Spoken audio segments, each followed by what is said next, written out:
All right. Thank you. Good afternoon, everyone. I would like to call the meeting to order and acknowledge that we're in Treaty 1 territory, the home and traditional lands of the Anishinaabe, Ojibwe, Innu Cree, and Dakota peoples, and in the national homeland of the Red River Métis. Our drinking water comes from Shoal Lake 40 First Nation in Treaty 3 territory. My name is Neil Harden. I'm chairing today's panel. With me are Gail Anderson and Carrie Linklater. The assessor today is Stephen Lobenstein, and the administrative personnel is Phoebe Graywood. To the Zoom participants of the hearing, please note that you're placed in the waiting room until your property is called upon. When it is your turn, you will be admitted into the meeting. Kindly follow along in the City of Winnipeg's Board of Vision YouTube channel for the hearing process. Once the host admits you into the hearing, please close and mute your YouTube player. You will then be permitted to speak with respect to your property. Once your hearing is concluded, you can leave the meeting. We will be hearing applications for revision of the assessment rule in accordance with the Municipal Assessment Act. The matters for which revision is requested have been described in each application, and we'll limit discussion to those matters. The statements that are made at this hearing are sworn testimony, and anyone speaking in the matters must be sworn in. Be advised that comparisons of assessments of properties are not considered evidence of market value by the board. The board is appointed annually by council and is independent of it in the city administration. It makes its decisions on the basis of the evidence provided at this hearing and issues a written order to be mailed to all parties as soon as possible. Please note that the board's decisions with respect to an application may be appealed to the Manitoba Municipal Board. The matter pertains to assessed value or classification, or to the Court of King's Bench if the matter pertains to the applications of exemptions from taxation. Should you wish to appeal, information on how to do so will be included with the board's order. With respect to the hearing process, I will confirm the points of appeal with your property to be addressed with each applicant following the swearing in. We will then have the assessor's testimony followed by questions the applicant may have, then the applicant's testimony followed by questions. Each side will have an opportunity to summarize if they wish. Once all the evidence about an application has been brought forward, the applicant may leave. The process will repeat for each item on the docket today. The session will close after all the applications have been heard, and the board will deliberate in private and make its decisions. You receive the board's decision by registered mail as soon as possible. Well, that's going to be waiting for a bit, isn't it? As information, all public hearings are live streamed, recorded, and will be part of the public record. We'll be hearing items 1 and 2 on our docket today. Ms. Graywood, please affirm the assessors and the applicant's testimony. Mr. Horsberg, I'm just going to put you in the waiting room until your item is. Thank you, Phoebe. Mr. Lobenstein, please state your full name. You're muted. Sorry. Stephen Lobenstein. Do you affirm the evidence you're about to give at this hearing is the truth, the whole truth, and nothing but the truth? I do. Thank you. And Mr. Rack, please state your full name. Lyle Rack. Do you affirm the evidence you're about to give at this hearing is the truth, the whole truth, and nothing but the truth? I do. Thank you. All right. Thank you, gentlemen. The first property on the agenda today is 172 Sutherland Avenue, and the issue is assessed value. So you can begin, Mr. Lobenstein. Sure. The roll number is 140007900000172 Sutherland Avenue. We have a roll year for 2025 and a reference date of April 1st, 2023. The assessed value is $582,000. Moving down to the property descriptions, you can see there's 4 buildings on this. We have 1 story for them. The actual year built range from 1964 to 1976. We're applying an effective year built or an actual year built of 1967 to it. The wall heights range from 8 feet to 20 feet. The construction class is metal frame and the zoning is M1. We have a land area of 42,202 square feet, a plan area of 8,175,000 square feet. There is a basement to this, which we have 1,020 square feet. And the leasable area is 8,195 square feet for a land to building ratio of 5.16. Moving on, you can see on my page 2 that they are compliant. You can see the responses were received. So we're going to scroll down to my page 8, and we can see the map and the location of the subject property, which is in Sutherland Avenue. It's kind of near Higgins and the Disraeli Freeway off Main Street. Further down on page 9, we can get an overhead view. You can see that the property can be accessed from Maple or Sutherland. As well, there you can see that there's multiple buildings on the property, as I alluded to in the property descriptions. Page 10 gives you another overhead view. You can see some of the buildings, the overhead doors.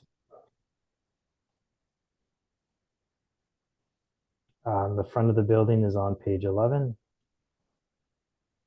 And then there's just on page 12, there's some shots of the compound area of the buildings as well. And it's just a few interior photos on page 13 and 14. So you can get an idea of what the property looks like. That being said, we can scroll back up to the rent comparables on my page 3. So these are actual rents in the market. These are net rents. I found rents on Inkster, Spruce, Isabel, Fife, and Ellis. I've had to spread out my search a little bit due to the location of this property. There's not a lot of industrial buildings in this area. So when looking for comparable properties, I'm looking for similar age, similar square footage, similar wall height. So we can see in 1516 Inkster is the first one. We have a leased area of 6,750 square feet, wall height of 22 feet, and effective year build of 1973 with a $6 rent. 1344 Spruce Street.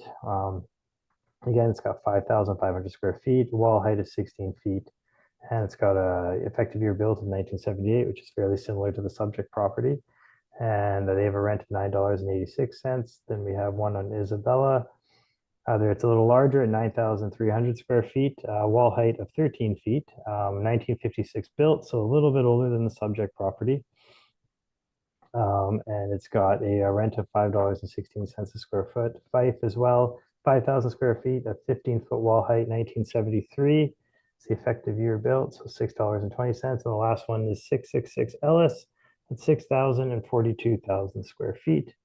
14-foot wall height. It's a 1956 build at $5.25.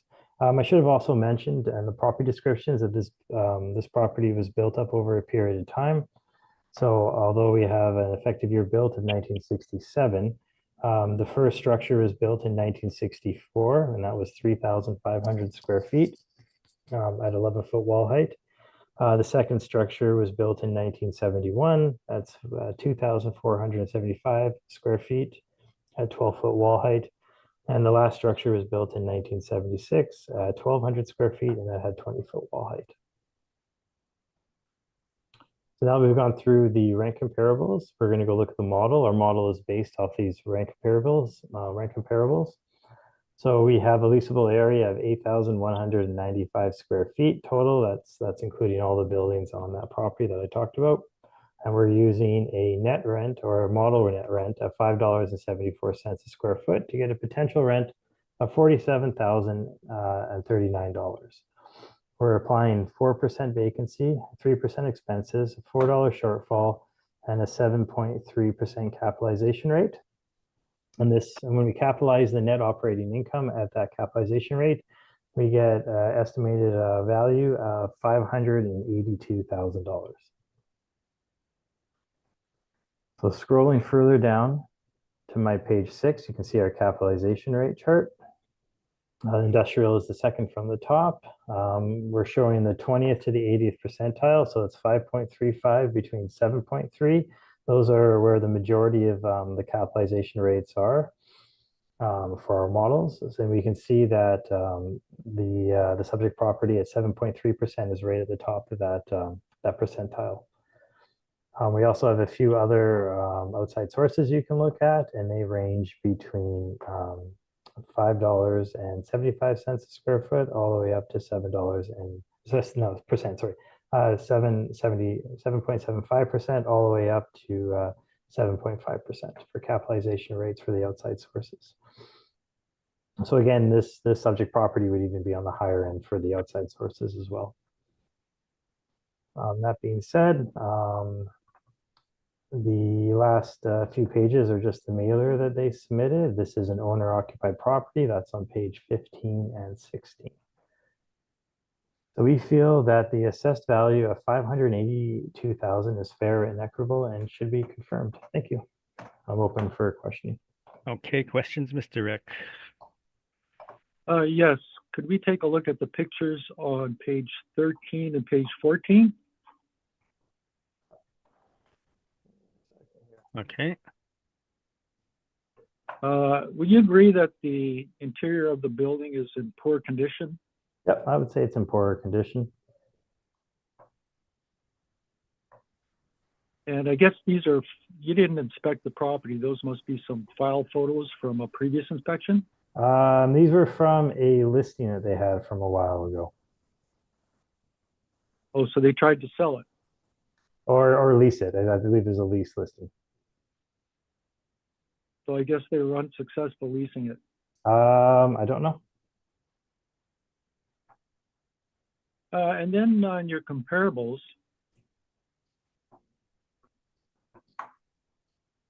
on page 3, which one of those comparables do you think is most like the subject? Actually, I'd say probably the Spruce property was fairly similar to the subject property when I was reviewing my comparables. So it as well was built up over a period of time between 1961 and 1978. It has a larger land to building ratio similar to the subject property. It's in a kind of a similar type of area on Spruce. So I would say that might be the most comparable, although the rent, the higher rent there definitely isn't, but it is a 2021 lease. So I'd say that one was fairly comparable. 666 Ellis was fairly comparable. It's at 6,042 square feet, although it had a very small land to building ratio of only 2. So the subject property definitely is superior in that sense. So yeah, I would say those would probably be 2 very good comparables for the subject property. Those are all my questions. Okay, questions, Ms. Anderson? Yes, thank you. In regards to your page 3, your rent comparables, you indicated Spruce and Ellis. Pike were the most like the subject property. I'm wondering if these properties, if your comparables, if any of them are similar to the subject property in that they're separate buildings, like all one premise, but it's separate buildings, right? Like similar to subject property in terms of they have the buildings aren't all connected. Right. Yeah, no, all the buildings here would be one building. Like I said, with Spruce though, it was similar to the subject property in the sense of it was built up over a period of time. All the other ones were just built at one time. Okay. And my other question is, do you have the date as to when those photographs were taken or from the listing? Those would have been pretty recent, I believe. I mean, I was able to pull them up while I was making my brief, so I don't know the exact date and when it was taken, how long it's been exposed to the market. I don't know, but these would be probably fairly relevant. Okay, very recent. And do you have a date as to when the last inspection of the property was? I do not know. Okay. Thank you very much for your presentation. Those are all my questions. Okay, Ms. Linklater? Yes, thank you, Mr. Chair. Good afternoon, Mr. Lobenstein. Good afternoon. So I think you had indicated that this was model driven, correct? Correct, yeah. And so you made no changes on your own? No changes have been made, no. Okay. And in reference to page 3 of your comparables, you mentioned Spruce and the Ellis locations as being similar to the property on Sutherland? Probably the most similar, yeah. Okay. But would you not agree that the location of Spruce and Ellis are superior to the location of Sutherland?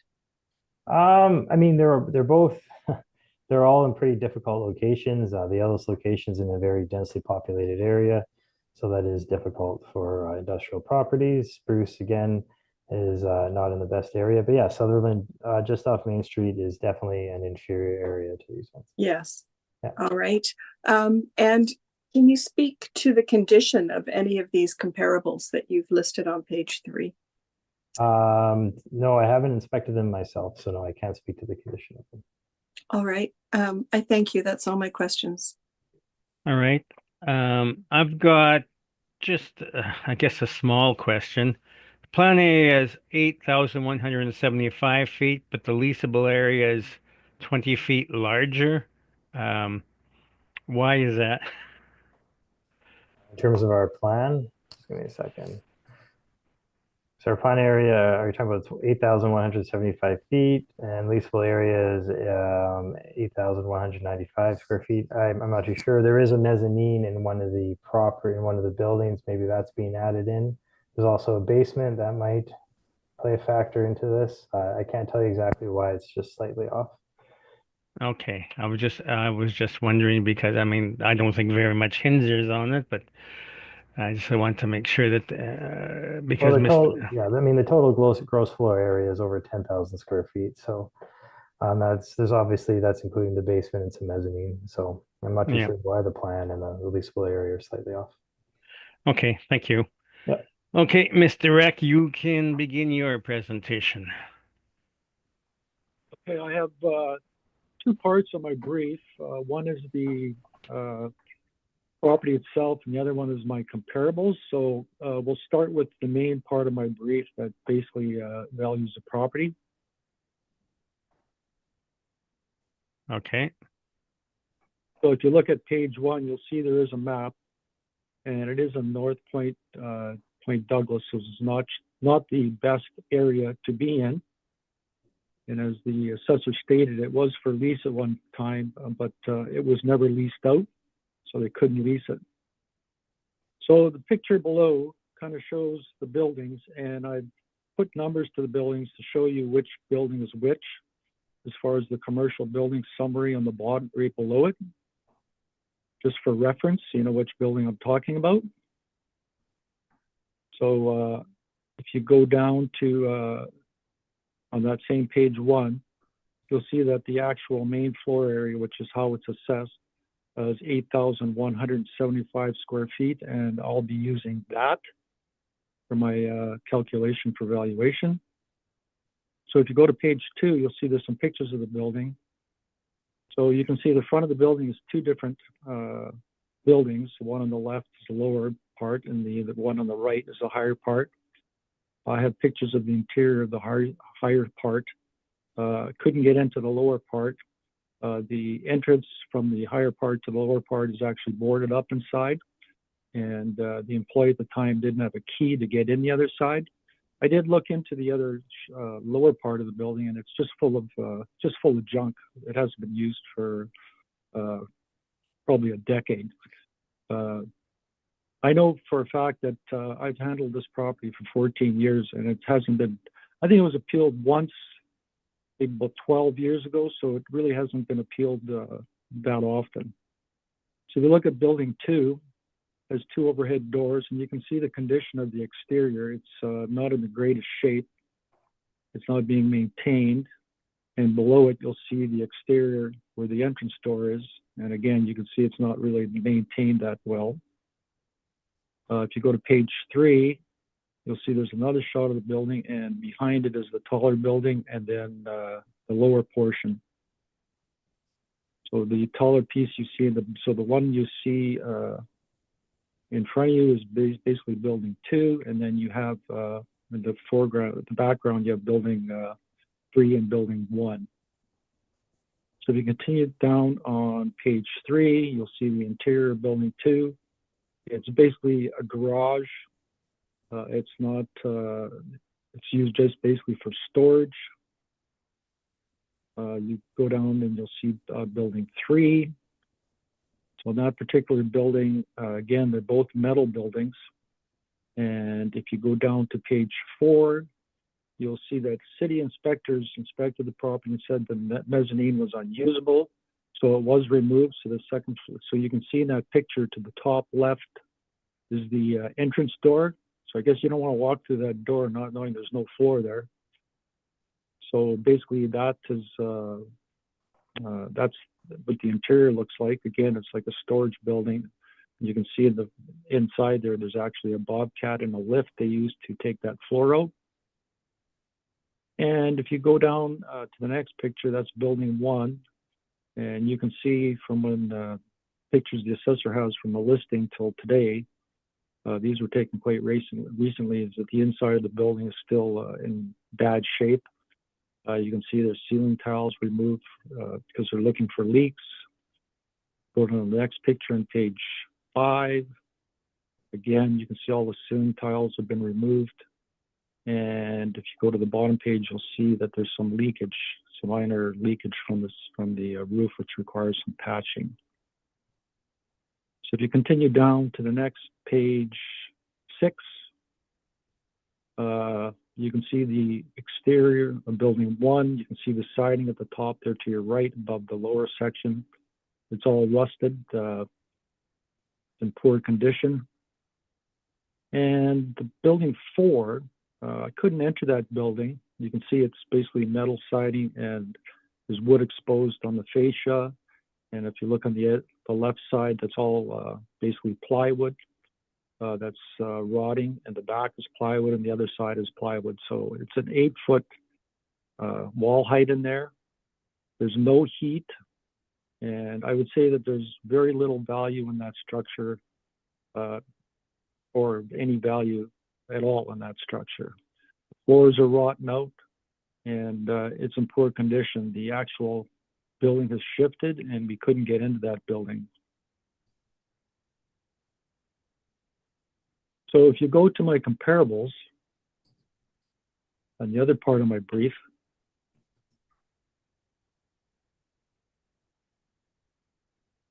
just let me know when you've got it. Which page? That's a total separate submission. Oh, is it? Oh, let me see if I. All right.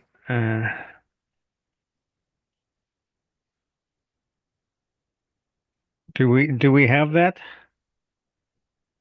Begin on page 11. Is page 11?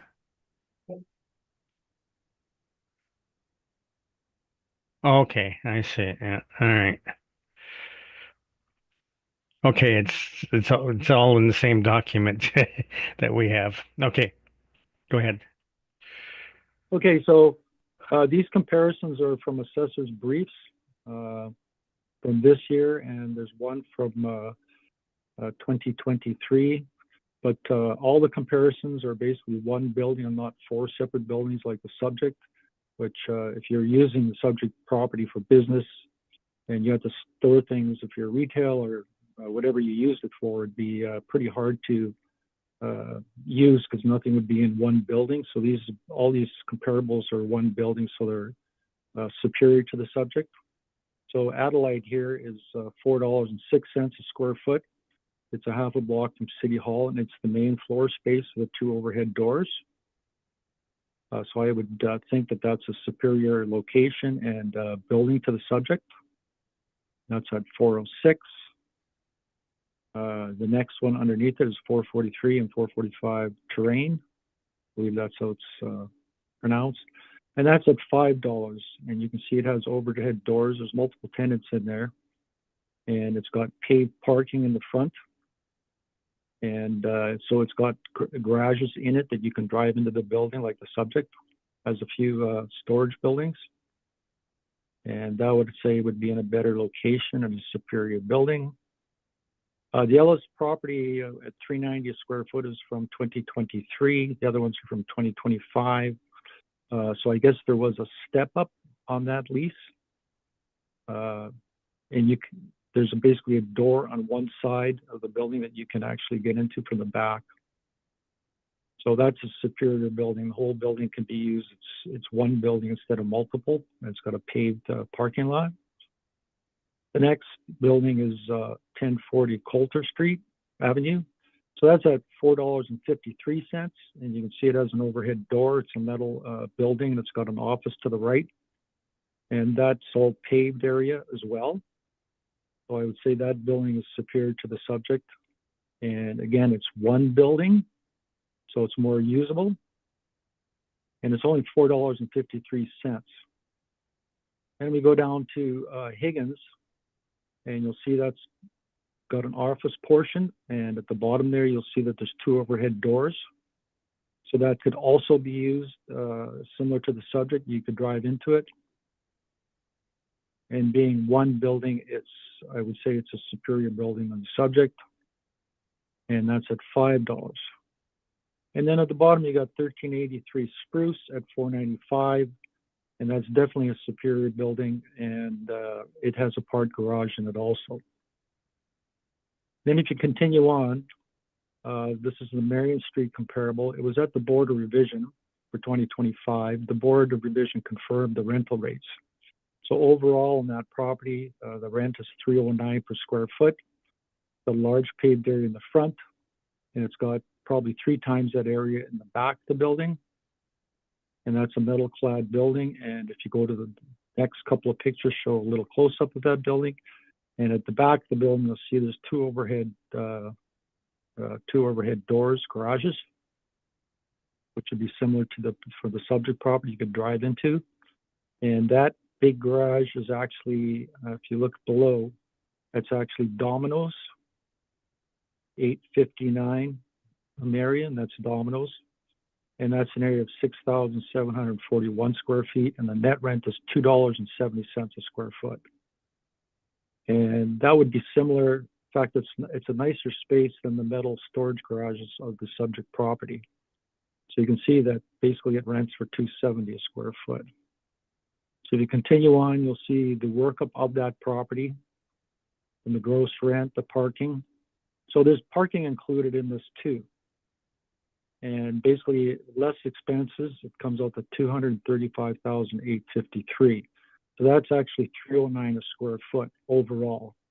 And some of these places that have higher rents, like Blind Shiners, the Kitchens Today, Character Homes, have large portions that are newer renovated office space.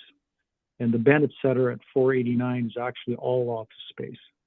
That's a copy center. So that's been totally renovated. So at $309, it's overall.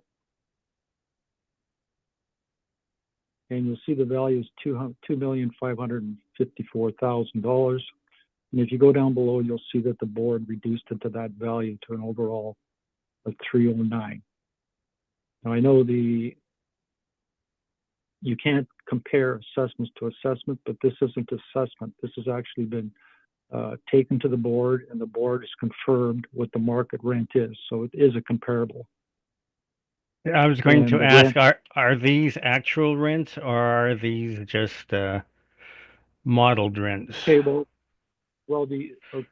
I'll answer that for you. 835 and 847 Eurocraft is actually owner occupied, and it was adjusted. Same as Cameo Cabinets. All the other ones, the Domino space is actually a market rent, and so is Kitchen Today and Blind Shiners, and Character Bennett Copy Center, and the last one. So that's actually, the Domino's is actually a market rent. And so is Kitchen Today, Blind Shiners, and the Bennett Copy Center, and the Logberg at the bottom. So those are actually market rents. The other rents were adjusted, and the board accepted my adjustment, and less the actual costs to occupy, because they're all gross rents. The board accepted my argument, and the overall of that is $309 a square foot. So if you continue on down, you'll see that those are the comparables and how much square footage they have and the rents. And then just below that, you'll see that the Johnson December 2023 is the Higgins property and the Spruce property. And then at the bottom, the Marion property with the 3 actual market rents. And the first 2 actually have office showroom space. And then the last one is basically just storage. So if you remove the Ellis property, since I have the wrong rent to there, the average would be $433 a square foot on all those properties. Now, if we go back to my brief, first part of it. Okay. So if you go down to page 7, you'll see there's 2 properties I've sold. I'm not relying at all on those sale prices. They're just there to show that properties in these types of areas actually don't sell for very much due to their location. So if you continue on down to page 8, and you'll see there's the commercial building summary. So I'm using the 8,175 square feet, which is the main floor area. So buildings number 2 and buildings number 3 are garages. They're metal clad buildings. They're basically garages. You're not going to run any retail space out of those 2 buildings. It's strictly for storage. And as I've said before, that building 4, I believe, has very little value or no value at all. So my comparables are all one building and not any garages. So they're all the comparables I'm using are superior to the subject property. So I've broken down valuation to building 1, which is which could be used for retail, and the Coulter property at 453, which is far superior to the subject and better location. I'm using $4 on this property for that part of the building, the 3,500 square feet. The 3 garages, 2, 3, and 4, I'm applying a rent of $309, which is basically the valuation from the Marion Street property. And if you removed the 4th building, which is the low 8-foot building, which is all rotted out, the average would be $396 overall. I did apply value to that building at $309. So now you get a potential income of $28,446. You get 4% vacancy, 3% expenses, 4% shortfall, 7.3% cap rate, which is the city parameters, and you get a value of $345,000. I'm asking the board to reduce it to $345,000, and that's my presentation. Thank you. Any questions, Mr. Lobenstein? Just a few questions. In terms of your comparables, are they all similar size to the subject property, or are some of them larger? You didn't add any square footages. The square footage is in the second part of my brief, where you'll see that the terrain properties are 4840, 7360. Oh, okay, I see them now. Yeah. Okay, And so then there's go ahead. all right, so yeah, so Adelaide and your last one, Coulter, they're quite a bit larger than the subject properties. Would you agree that economies of scale would be part of those rents there? I've seen economies of scale work and not work, so it's hard to say. Okay. So that would, if that's the case, and they are at work, and you include your Ellis comparable at 596, which the step up is, that would be much closer to the model rent, would it not be? It's closer to the model rent, but I don't think it's that building is representative of the subject property, which 3 of the buildings in subject property are actually garages. They're not, you can't really use any of those 3 buildings for retail space as such. Okay, those are all my questions. Thank you. Okay, Ms. Linklater, questions? Yes. Mr. Rack, can you tell me which you've got on, sorry, I don't see the page number, but it's where you're doing your subject valuation. So you've got the 4 buildings listed. Can you tell me which building is which age?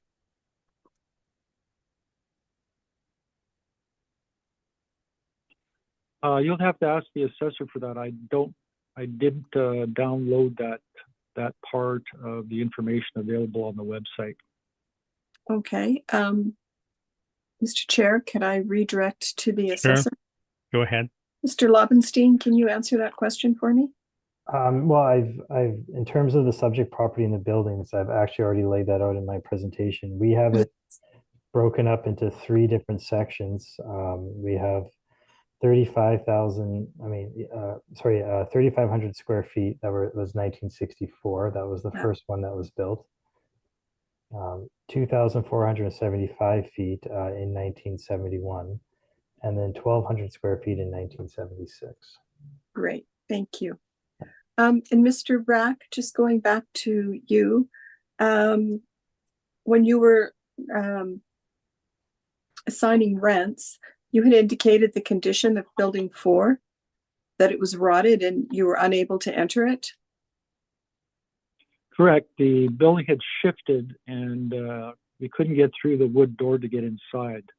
Okay, so I guess I'm just wondering why you would give it a rental value of $3.09 compared to the same for buildings 2 and 3. I'm just being sensible to not push the valuation. I'm trying to be error on the higher side of valuation, so I just assigned a value to that building too. I mean, if you took, as I said, if you remove that building in my brief there, you'd get an overall value of $3.96 for the entire property. Okay. I figure I should sign something to it, and there was no real way to, it would be a guess on my part as to what it would rent for, if anything, but I just thought I would bring that up. Okay, and when did you inspect this property? I'm going to say maybe a week before the briefs were due. So October? Yes, so all my End of pictures October? were taken at that time. Okay. Thank you. That's all my questions. Hey, Ms. Anderson. I have no questions. Thank you for your presentation. Okay, and I have no questions that haven't been, well, I've already asked. So, thank you, And, Mr. Reck, for your presentation. Yes? Mr. Chairman, I do have a rebuttal brief. Oh, okay. All right, let's deal with your rebuttal. Just let me know when you have it.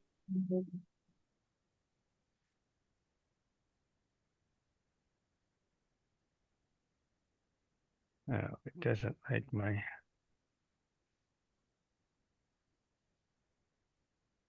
Hang on here.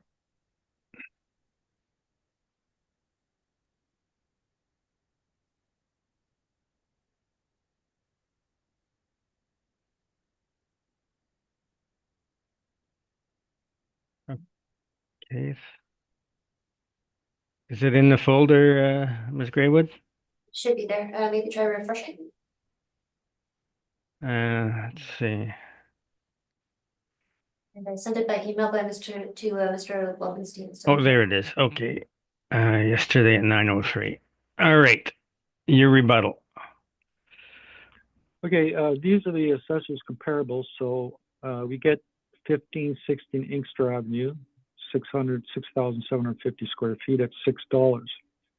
So you can see that the building is basically it's a warehouse, and there's no old metal garages like the subject property. So the whole property is under one roof, and it's all usable. So it's got 22-foot high ceilings, and it's got double the amount of paving at the rear, including 4 loading docks. The subject property does not have a loading dock, and you can't drive into this building. It's not a garage. So you can see on Inkster, it's a superior location, and it's a far superior building.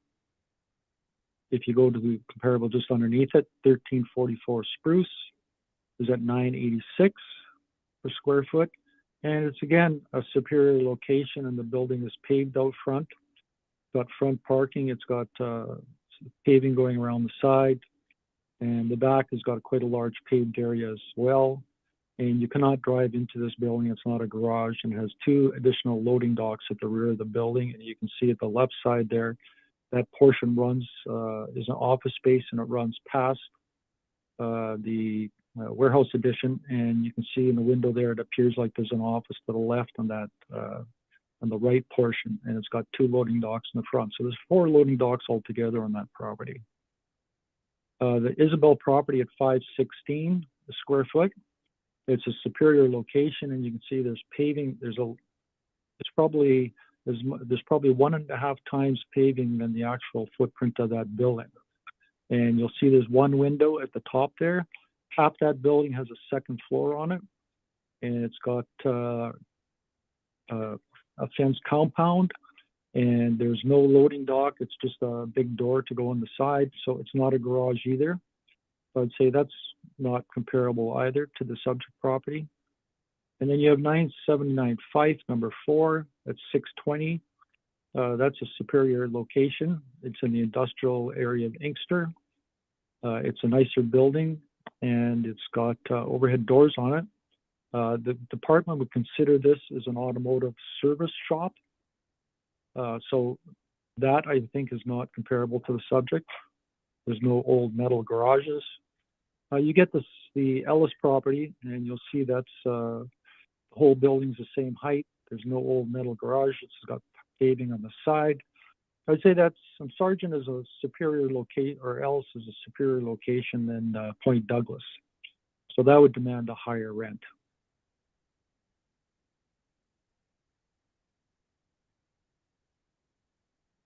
Oh, is there a picture of Coulter?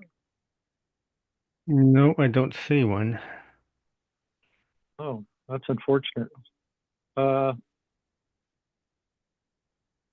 must have sent the wrong rebuttal. Coulter is an all-metal building.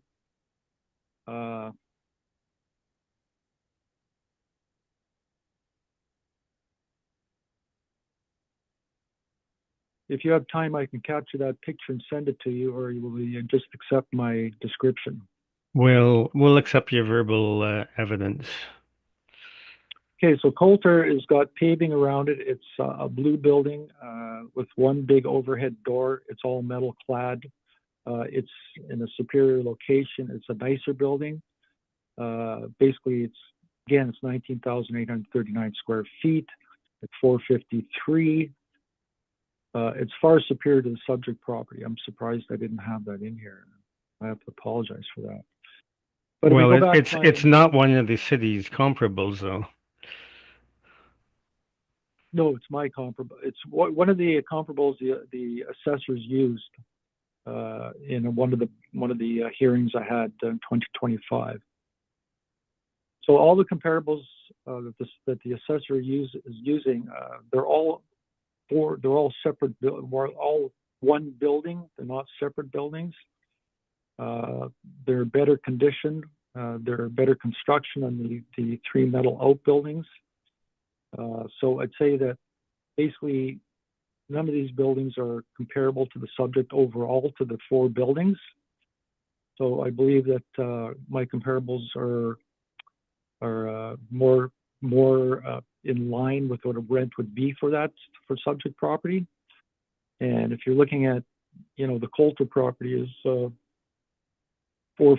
basically 453. I mean, any of these properties you're looking at, the assessor has, they'd be far superior to rent for a few more extra dollars than the actual subject property for the rents that the assessor or the model has driven to, basically come up with a value. So I believe that the evidence I've, produced today is basically shows that property is not worth a lot, especially with the metal garages. Thank you, Mr. Chairman. All right, Mr. Lobinson, any questions on the rebuttal evidence?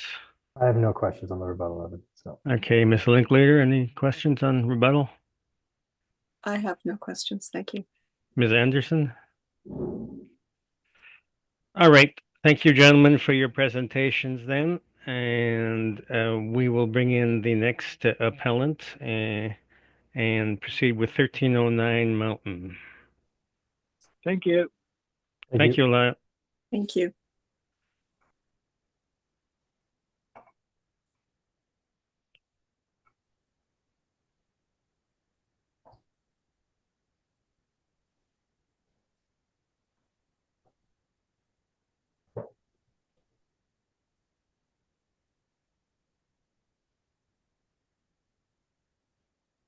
Okay, Ms. Graber, can you swear in the applicant? Mr. Horsberg, please state your full name. Carson, excuse me, I'm getting over a cold. Carson Horsburgh. Do you affirm the evidence you're about to give at this hearing is the truth, the whole truth, and nothing but the truth? Yes, I do. Thank you. Thank you. All right, Mr. Lobenstein, on 1309 Mountain.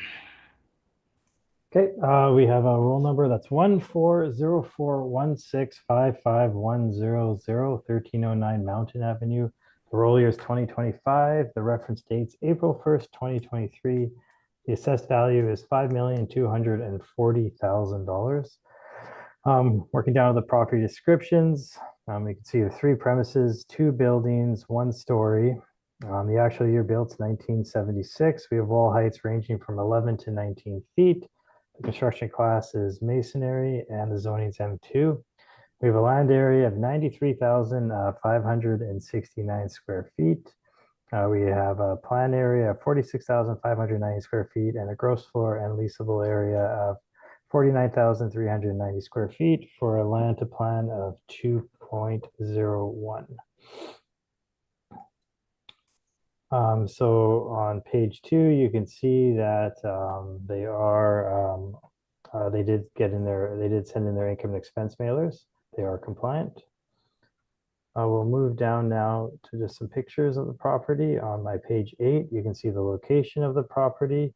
That's in the Inkster Industrial Park area. So it's just off Church and near Burroughs and Inkster, of course. And on page 9, you can get the overhead look at the property. You can see it's sort of an L-shaped property. And you can see some trucks that are backing into the overhead doors there. And as well, we can look down on my page 10 and get a couple other views. Again, top of page 10, you can see where the truck's located, back into the overhead doors there. And then on the other part of the building, there's other overhead doors where trucks can come in and out of as well. And then you can see on my page 11, just another view of the subject property. And on page 12 as well, another overhead view. So working back up to my document here to page 3, we're looking at rent comparables. Now, most of these rent comparables are very close to subject property within the Inkster Industrial Park. Notre Dame isn't, but it's still very close. Keewatin's part of the Inkster Industrial Park. You have Mountain, St. James isn't too far away. Church is part of it. Paramount are both part of it, and Omens Creek is very close as well. We have fairly recent lease starts. One is in 2015, but the rest range from 2019 to all the way up to 2022.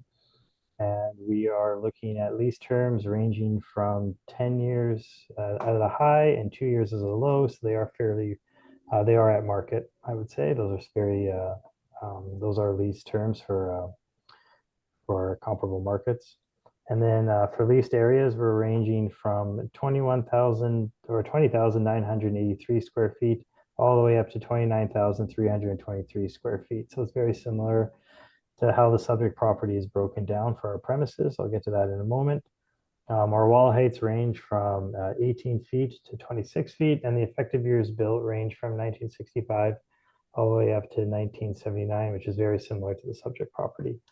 And again, you can see these are these net rents. These are market net rents, and they range from $6.40 a square foot all the way up to $7.75 a square foot. So working down to my page 4, we can see the income workup. We have broken up the premises into 3 different premises. They're at 25,000 square feet, 21,000 square feet, and 2,760 square feet. So that's why my comparables are similar to how the premises are broken up. We have a potential rent of $332,000.88. We're applying a 3.5% vacancy, 3% expenses, 4%, $4 for a shortfall, and a $5.8% capitalization rate. So we apply that to the net operating income of $303,936,000, and we get an estimated value of $5,240,000. Moving on to page 6, again, you can see the capitalization rate chart, the industrial chart, the second from the top, ranging from 5.35 to 7.3. And you can see that the subject property is 5.8, so it is within the 20th and the 80th percentile for industrial properties. And as I spoke about before, you can see some of the outside sources, and they range from 5.5 all the way up to 7.5. So the subject property does sit within the range for the outside sources as well. So there is a mailer, as I said, they were compliant. You can see that on page 13 and 14 and 15. So we feel that the value of $5,240,000 is fair and equitable and should be confirmed. Thank you. All right. Questions, Mr. Hosborough? Thank you, Mr. Chair. Just a couple of questions for the assessor. Mr. Lobenstein, we'll start with the rental comparables. Just move back there. On page 3, I won't go through all of them, but just starting with 2136 Notre Dame, would you agree that the property is in or has better access being on the corner, being a corner lot? Would you agree it has better access than the subject property? I mean, not necessarily in the sense of like where the Inkster Industrial Park is located. We were talking about trucking routes and stuff like that. It's got fantastic access out to the perimeter through Inkster. Corner lots for trucks can be an issue sometimes, backing in and out. So I don't really think there is a distinction between a corner lot and an interior lot for industrial properties too often. Okay, 989 Keewatin Street. Again, corner lot, good visibility, bigger lot. Would you agree it has better access? So Keewatin, yeah, it might be a larger lot, but it only has a land to building ratio of 2, so it is low as well. Yeah, I mean it does have access right out to Keewatin and Inkster, but again, it's not the subject property is very close to Keewatin as well, so they would have ample access as well to the same major arteries or artery roads. Okay, and 1429 Mountain, are you aware the property's been renovated? To what degree? Well, if you look on Google Maps, I haven't pulled the permits on it, but you can see that the property's been renovated and looks certainly newer than most of the properties in the area. I mean, that could just be exterior renovations. I'm not too sure on the renovations myself. Okay, fair enough. And then moving on to page 6 of your disclosure. Correct me if I'm wrong, but I believe you had just said that the range for industrial properties as per third-party markets ranges from starts at 5.5%. Is that right? That's what we have here, and looking at our table, we're at 5.5 for the low and 7.5 for the high. And so that low, that 5.5%, that applies to industrial Class A properties. Would you consider this property to be a Class A property? I think we've shown that we don't really distinguish between Class A and Class B, as you can see on our chart. We don't have a definition for that. Maybe some of the outside sources might have a definition, but we don't have that. So, and then the capitalization rate for the subject property, that's a model derived capitalization rate? That's correct, yeah. Okay, so the model doesn't take into account whether the property is Class A or Class B? Nope. No, we don't have a definition for Class A and Class B. Okay. And then the assessment taxation range, I mean, here it's listed as industrial Class B ranging from 5.35 to 7.30. Again, you said that there's no distinction on the city's end. No, so we put those there for the outside sources. That's how they distinguish it. You can see when you look at ours, all of them range from 5.35 to 7.3. Right. And then, so does the city have any sales evidence that would support sub 6% capitalization rates for industrial properties? Yeah, we do our own sales analysis, so we probably have come across capitalization rates that are that low. And have you included in your disclosure anywhere any market evidence in support of the assessed capitalization rate, any sales? Well, the market evidence I did include were the outside sources there. I did not include any of our own capitalization studies, no. Okay, thank you. No further questions. Okay, questions, Ms. Anderson?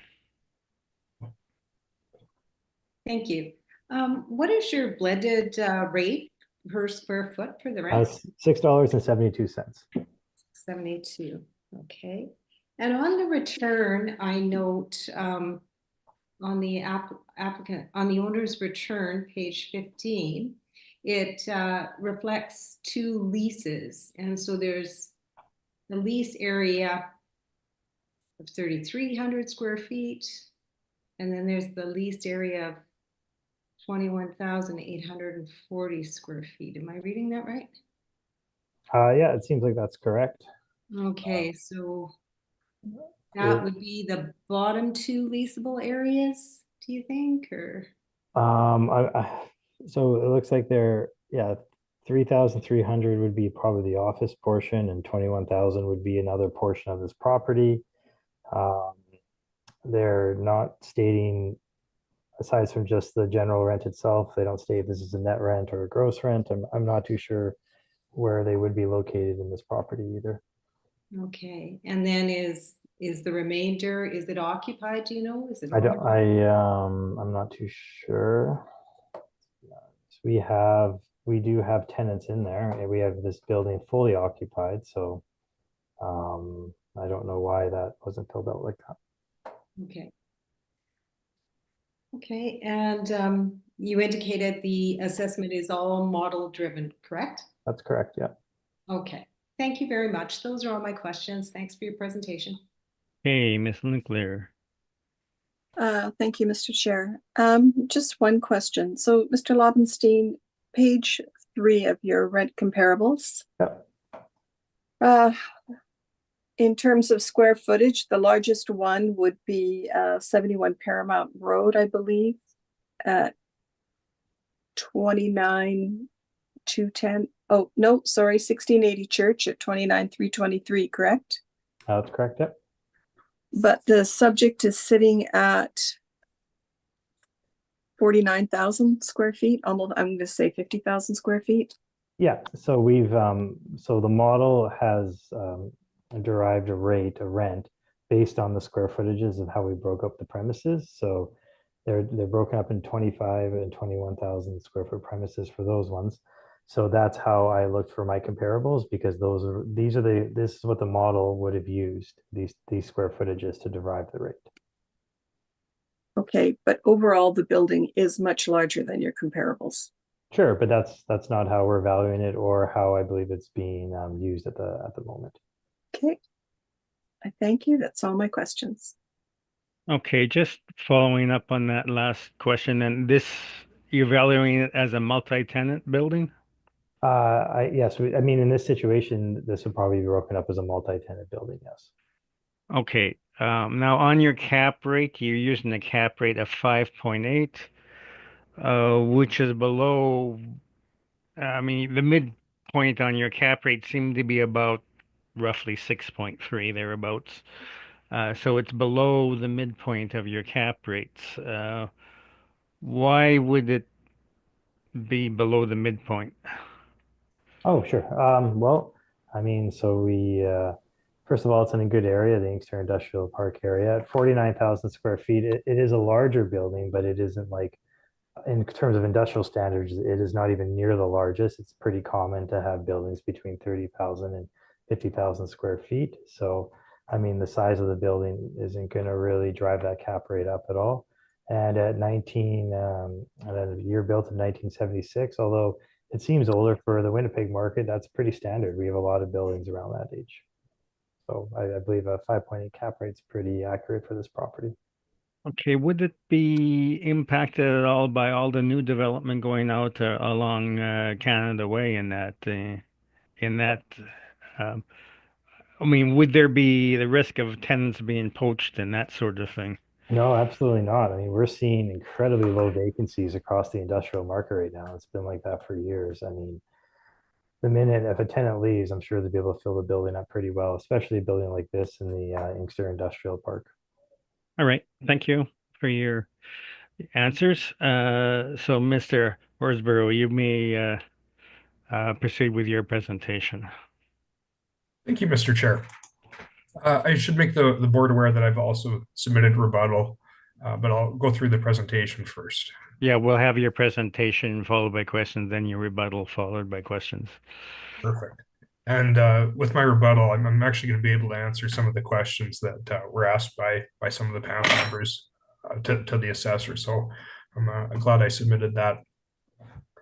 All right, so if we begin on page 3 of the disclosure, the subject property, again, it's a 49,000 square foot, almost 50,000 square foot industrial warehouse with an assessed year built of 1977.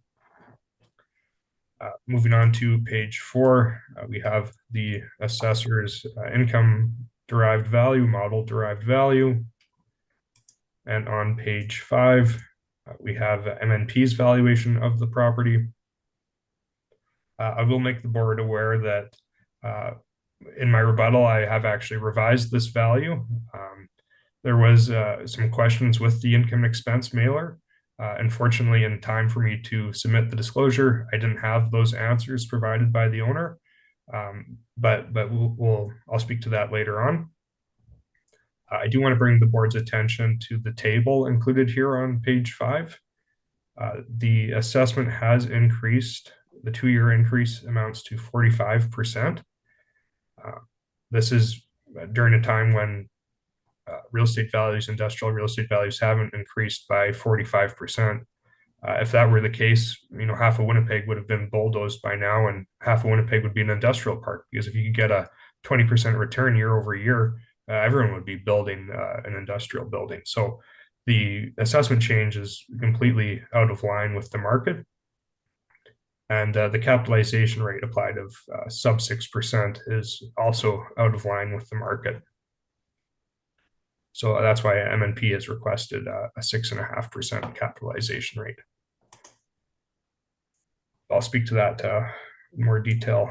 Moving on to page 6. Okay, I just want to go back on to the comparison of assessments. We don't put much weight. We'll put weight on the evidence presented at this hearing as to the valuation. Yeah, certainly. Yeah, I just wanted to point out just as a matter of fact, not as a piece of evidence necessarily, just the reality of the change being quite substantial. And so moving on to page 6, we have the aerial photograph as well as the assessment map. And on page 7, we have some exterior photographs of the subject property. And on page 8, we do have some comparable sales. So you can see the subject property has been assessed at $106 a square foot. Sales of similar sized industrial properties throughout Winnipeg range anywhere from $54 a square foot to $70 a square foot. Pages 9 through 11 include photographs of the comparable sales.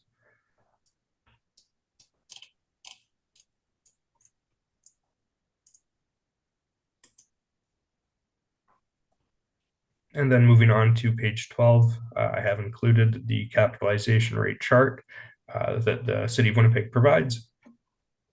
Again, we can see that all third-party market reports indicate that Class B industrial properties, when they sell, the capitalization rate is between 6 and 7.5%. And the reason why I wanted to bring this up is while the City of Winnipeg Assessment and Taxation Department doesn't differentiate between Class A industrial properties and Class B industrial properties, the market does differentiate. And so I've included 2 definitions of a Class A industrial property and a Class B industrial property. So your Class B industrial properties tend to be older and a bit smaller. Your Class A tends to be newer and a bit larger. So we can see that the subject property being 50 years old, when we have new construction all throughout Centerport and whatnot, it wouldn't be surprising to see a 100,000 brand new, 100,000 square foot brand new warehouse in Centerport selling at, say, a 5.5% cap rate. That wouldn't be strange at all. But for a property that's 50 years old, and less than 100,000 square feet, you're not going to see a property like that selling anywhere below 6%. Now, with regard to the rental rate on page 14, before I had a chance to review the assessor's disclosure and speak to my client as to the occupation of the building and the rental rate, I determined my value based off of a market assessment of rents in the area. So I've got more than 10 rent comparables here. And so originally I was basing my valuation of the property on a $6 square foot rent, with the 2 tenants occupying 25,000 square feet and the remainder being owner occupied. So in analyzing some of these comparable rents, the property is most similar to 1500 Notre Dame, 1431 Church, and 1175 Sherwin Road. These properties are similar age, similar size, and offer a similar utility to the market. However, I'm going to speak more to the rental rate in my rebuttal. On page 15, we have a map indicating where these comparable leases are located. And you can see that they're all in the same region of Winnipeg, Northwest, as well as quite a few of them are coming from the Inkster Industrial Park. And then pages 16 through 19, we have photographs of the comparable leases, or the properties where the comparable leases are located.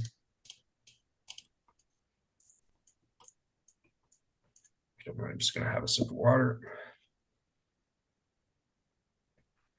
Trying to lose my voice. And then back to finishing up here on page 20 with the income valuation and the requested capitalization rate of 6.5%.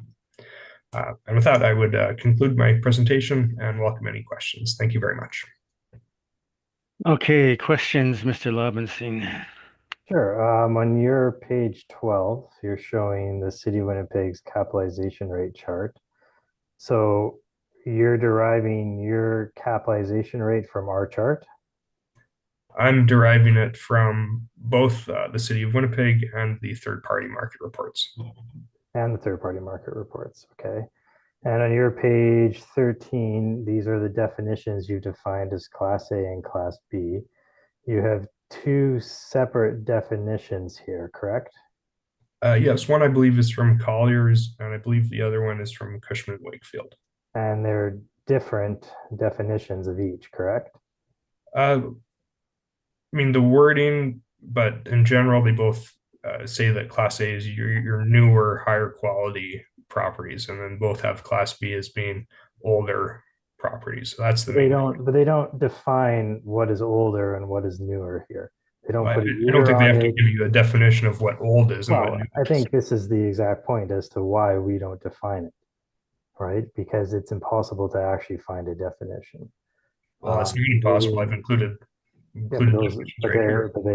But they're not the same. They're different. Everyone looks at it differently. But there's a general consensus in the market what's Class A and what's Class B, or else third parties, why would they keep track of it? There's a general consensus. I mean, your definitions show there's not a consensus, but anyway, we'll move forward. They both start with newer. Again, they don't define what newer is, but that's besides the point. I don't think you need a definition as to what newer is. So moving forward, you've supplied some rents.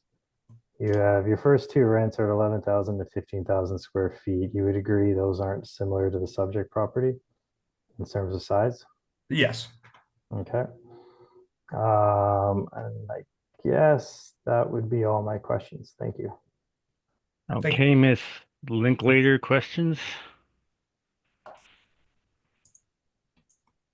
I have no questions at this time. Thank you, Mr. Chair. Miss Anderson? I have no questions at this time. Okay, and do we have his rebuttal evidence as yet, Ms. Greenwood?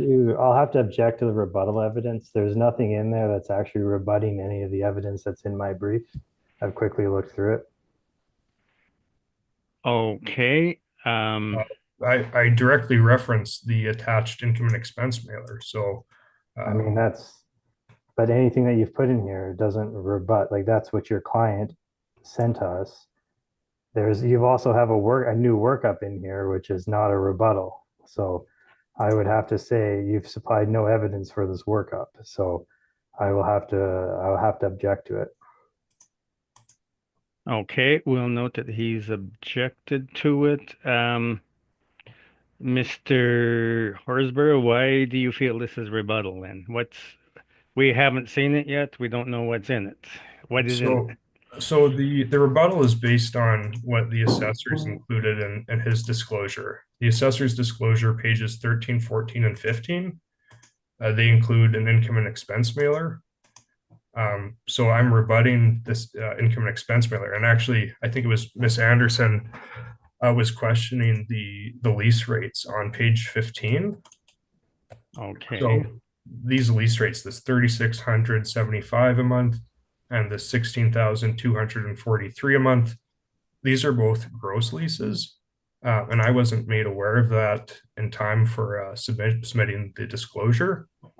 And then on page 13, the assessor references, you can see it's referenced rent income $130,536. I was able to speak to the owner of the property, and he confirmed that this rental income noted on page 13 is lower than what's on page 15, because page 15 is a gross rent. These are both gross leases. However, the actual financial performance, the net rent, has been indicated here. So if we were to value the property based on its actual financial performance, we arrive at a value that's now different from what the market derived rent was. Okay, is your valuation higher or lower? It is lower.